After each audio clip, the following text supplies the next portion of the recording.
हमारे वृंदावन में एक आश्रम में एक भोंदू नाम का भक्त रहता था।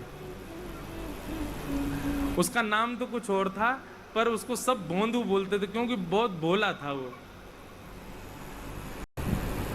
आचार्य चरण रोज प्रवचन सुनाया करते थे और प्रवचन में बताते थे, बोले भांडीर वन में ठाकुर जी गैया चराने आते हैं। तो दूर बैठा ग्वारिया भोंदू बैठ करके सुनता था। उसने जैसे ही भांडीर वन नाम सुना, भांडीर वन नाम सुनते ही वो तो बिल्कुल ऐसे अचक हो गया और सोचने लगा, भांडीर वन तो मैं भी जाऊं गैया चरावे, वो तो कभी मिले नहीं ठाकुर जी।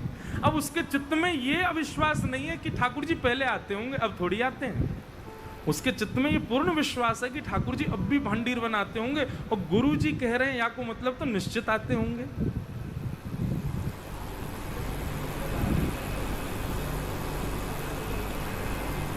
आज जब गैया चरावे गयो भोंदू, अपनी गैयान को छोड़ करके और ढूंढ रहे हो कहाँ होंगे ठाकुर जी, कहाँ होंगे श्याम सुंदर। बंधुओं, केवल भोंदू नहीं, कितने वैष्णव ऐसे जिनने ये विश्वास मान लियो कि ठाकुर जी होंगे और वो पहुंच गए। रसखान भी तो ऐसे ही वृंदावन आए, उनको एक चित्र दिखा दिया ठाकुर जी का, तो रसखान बोलो ये बालक कहाँ मिलेगा, बोले वृंदावन में नंद नंदन को छोरा है। या को पाने के लिए कहा करना पड़ेगा, बोले गले में कंठी माला पहननी पड़ेगी, बोले ये मिल जाएगा, बोले हाँ मिल जाएगा। या को कहा प्रिय में या को खवाई दूंगा, बोले माखन मिश्री खवाई दियो। तो रसखान तुरंत ही निकल पड़े, ये विचार नहीं किया कि मुझे क्या करना है क्या नहीं करना, उनको विश्वास था कि मिले ही जाएंगे। रसखान बन गए। ऐसे ही भोंदू ढूंढने लगा ठाकुर जी को, नहीं मिले ठाकुर जी। एक दिन, 2 दिन, 3 दिन, उसका विश्वास इतना कि हो सकता है ठाकुर जी तो आते ही होंगे, मुंह में ही भक्ति ना है, मैं ही ना देख पा रहा लाल जी को। आज उसकी हृदय की गम्यता श्री राधा रमण जी के हृदय को प्राप्त हो गई और श्री ठाकुर जी स्वयं को रोक नहीं पाए। बोले रोज जावे भांडीर वन में ढूंढे मोह कि मैं गैया चरा के आऊंगा, चलो आज चलें। और तभी भोंदू ने देखा कि वन में अत्यंत सुंदर, अत्यंत रसमयी, अत्यंत आकर्षित करने वाली गैयाएं चल रही हैं और उन गैयाओं के बीच में पीली पीतांबरी पहने नील वर्ण के श्याम सुंदर अपने गले में, अपनी पीठ पर एक लाठी टांगे और दोनों हाथन को टांगे उनके बीच में चल रहे हैं। आहा, वो छवि देख करके, वो घुंघराले केश, कल हमारे कृष्णदास भैया आज सुबह ठाकुर जी को सुना रहे हैं ना, कैसा स्वरूप ठाकुर जी का। आहा,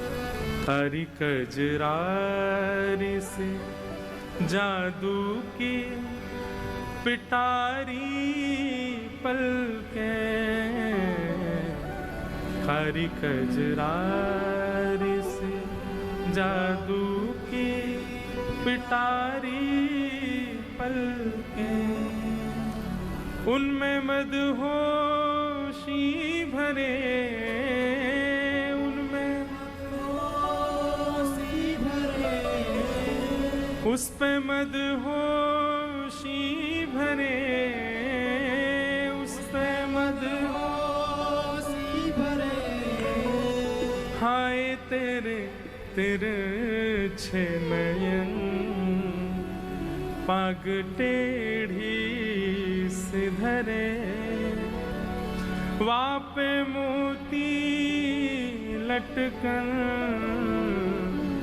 डोले ब्रज कुंजों में, डोले श्री वृंदावन में, झूम के राधा रमन पग टेढ़ी से धरे। ये स्वरूप देखा, देखते ही भोंदू तो भूल ही गए कहा कहनो मुकु, और जाकर के चरणों में प्रणाम करके बोलो आप वही है ना जिनके बारे में गुरुजी सुना में। ठाकुर जी बोले तेरे गुरुजी कौन के बारे में सुना में, मुझे क्या पता। अरे गुरुजी बताए रहे आप मोर पंख को मुकुट पहनो, आप कानन में मकराकृत कुंडल पहनो, गले में मोती की माला पहनो और आप पीतांबरी पहनो। सब कुछ तो वैसो ही है जैसो गुरुजी बतामे। तो आप वही हो ना जिनके बारे में गुरुजी बतामे। ठाकुर जी उसकी सरलता सहजता पर इतने रीझ गए, बोले हाँ मैं वही हूं जाको तो गुरुजी सुना मैं। अच्छा तेरो नाम का है, तू अपना नाम बता। तो भोंदू बोलो मेरो नाम तो कुछ और है, पर प्रेम से सब मुकु भोंदू बुला मैं। आहा, भोंदू नाम सुनते ही ठाकुर जी तो इतनी जोर से हंसते हंसते हंसते बैठ गए। बोले कहाँ नाम है तेरो? बोले भोंदू। ठाकुर जी बोले तेरो नाम बड़ो सुंदर है भैया, तू आज मेरे बगल में बैठ जा। भोंदू बैठ गया। अब ठाकुर जी से नजर नहीं हट रही है उसकी। ठाकुर जी बोले अब देख तो ही रहेगो, कछु पवावे को भी, कछु लेके आयो, मुझे भूख लगी बहुत जोर से। भोंदू बोलो आप मेरे हाथ की रोटी पाओगे? बोले हाँ पाऊंगा, खिला तू। तुरंत ठाकुर जी के आगे गुड़ रख दियो और टेंटी को अचार धर दियो। ठाकुर जी तो बढ़िया वासो पान लगे। पाते पाते भोंदू बीच में बोलो अच्छा सुनो लाल जी, एक रोटी छोड़ दियो, मुंह में भूख लग रही है। आपको देख के तो ऐसा लग रहा है कि आपकी मैया ने कछु खवाए हो ना, इतने भूखे लग रहे हो। ठाकुर जी और जोर से हंसने लगे। बोले वाह भैया तू पहलो भक्त देखो जो भगवान ते मना कर रहे हो कि कम छोड़ दियो मेरे काजे। ठाकुर जी बोले सुन मैं तो ना छोड़ूंगा रोटी, तू भूखो रहे, कल ते ज्यादा लेके आइयो भोजन, मुझे भूख लग रही है। अच्छा ने आधी तो छोड़ ही दियो, मुझको भी तो लग रही है भूख। ठाकुर जी ना मैं तो पूरी पाऊंगा, तू अपने काजे कल ज्यादा ले आइयो। और ठाकुर जी पूरी प्रसादी पागे। भोंदू बोलो मैया तो कह दे करो आपको खवाए करें, इतना भूखो ना रखो, करें दूसरे की रोटी खाए जाओ। ठाकुर जी बोले कल ते दुगनी लेके आइयो। और भोंदू चला गया। उसने जाके गुरुजी को भी नहीं बताया। उसको लगा गुरुजी और सब बालक तो मिलते ही होंगे ठाकुर जी से, मेरी तपस्या कम थी, मुझको अब मिले हैं।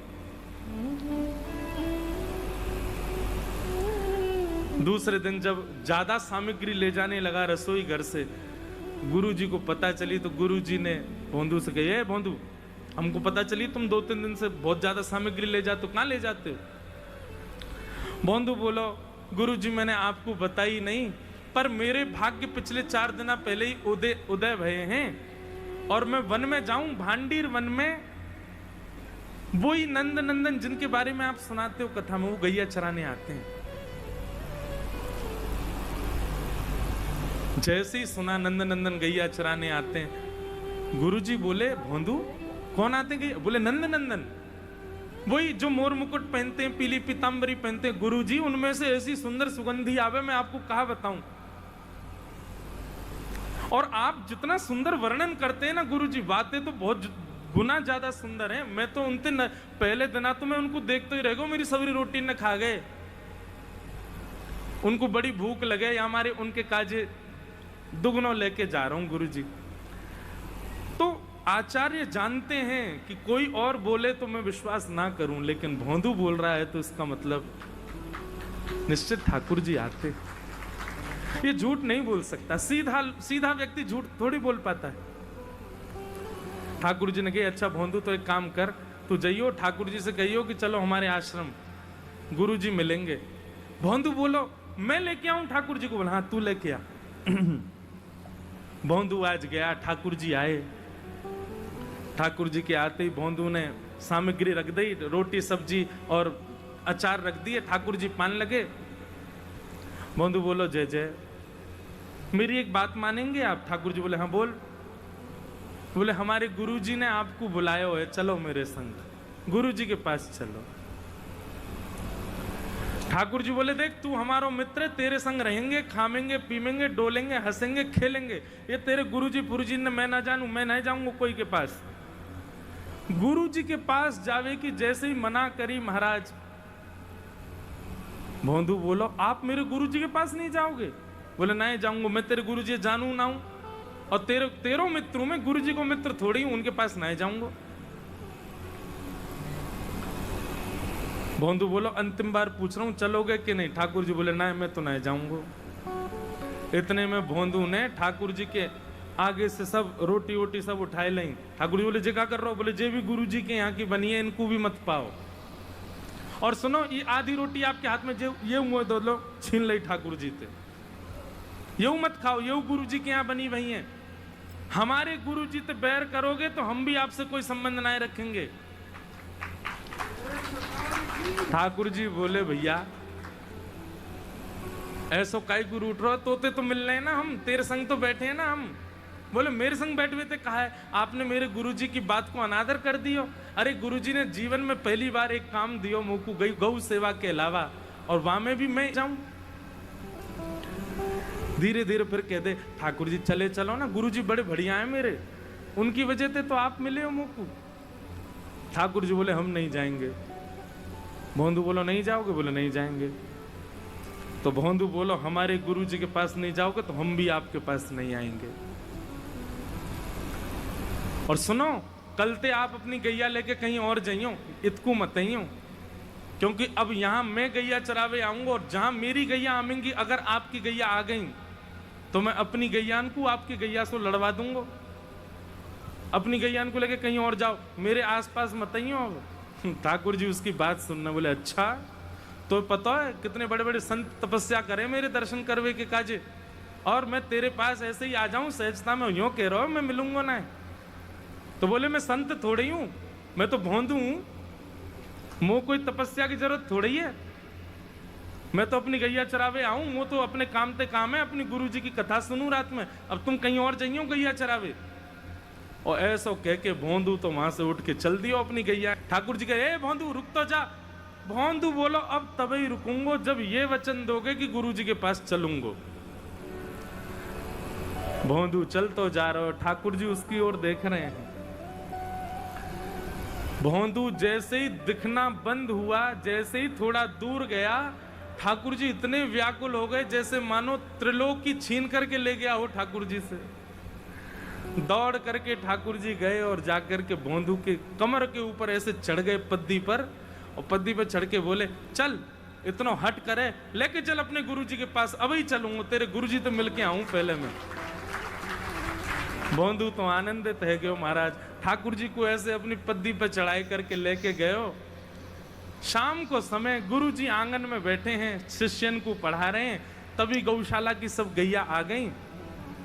गौशाला की गैया के मध्य जैसे ही गुरु जी की दृष्टि पड़ी तो कहा देखो ग्वारिया भोंदू ऊपर से नीचे तक मट्टी में लदो भयो है, गोबर लग रहा है जगह जगह, और वाकी पीठ पर लद करके श्याम सुंदर मुरली मनोहर नंद नंदन चढ़ करके आ रहे। आहा, ये दृश्य देख करके गुरुजी तो आनंदित है गए। हमने अपनो घर छोड़ दियो, परिवार छोड़ दियो, वेद अध्ययन करवे लगे, इतने शास्त्रन को अध्ययन कियो, तब भी आपके दर्शन नहीं है पाए। और ये भोंदू अनपढ़ गंवार, अंगूठा छाप, केवल गैया चरावे, पीछे बैठ के कथा सुने। एक बात पर गुरु की पर विश्वास करके भांडीरवन चलोगे और ठाकुर जी को पकड़ के आश्रम ही लिया है 4 दिनों में। तो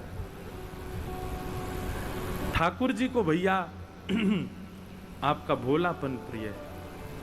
ठाकुर जी के सामने तो भोंदू बन जाओ, ठाकुर जी के सामने तो सरल बन जाओ, ठाकुर जी के सामने तो सहज बन जाओ।